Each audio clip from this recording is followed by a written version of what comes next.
இருதயத்தின் பாரம். நீங்கள் மோட்சத்திற்கு வர வேண்டும்.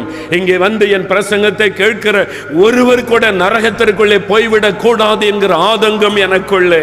எனக்கு அன்பானவர்களே, நான் உங்களை நேசிக்கிறபடியினால், இயேசுவின் ரத்தம் உங்களுக்காக சிந்தப்பட்டபடியால் நீங்கள் நரகத்தில் அழிந்துவிடக் கூடாது என்பதற்காகவே உங்களோடு கூட நான் கடினமாய் பேசுகிறேன். ஆகவே நீங்கள் சிந்தித்து பாருங்கள்.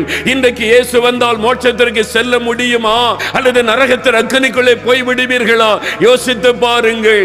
இன்றைக்கு ரட்சணிய நாள். இதுவே நீங்கள் மனம் திரும்ப வேண்டிய ஒரு நேரம், பரிசுத்தத்திற்கு உங்களை ஒப்பு கொடுக்க வேண்டிய ஒரு நேரம்.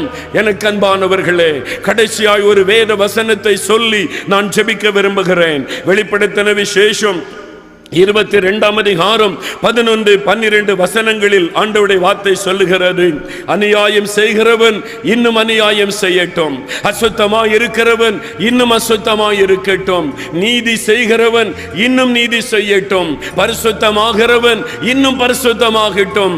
இதோ நான் சீக்கிரமாய் வருகிறேன்.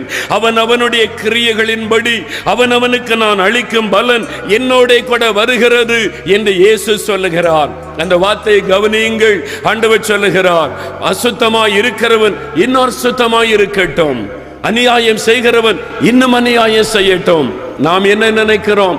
அநியாயம் செய்கிறவன் நல்லா தானே இருக்கிறான், லஞ்சம் வாங்குறவன் நல்லா தானே இருக்கிறான், நல்ல வீடு கட்டுகிறான், நல்ல வாகனம் வாங்குறான், நல்லா தானே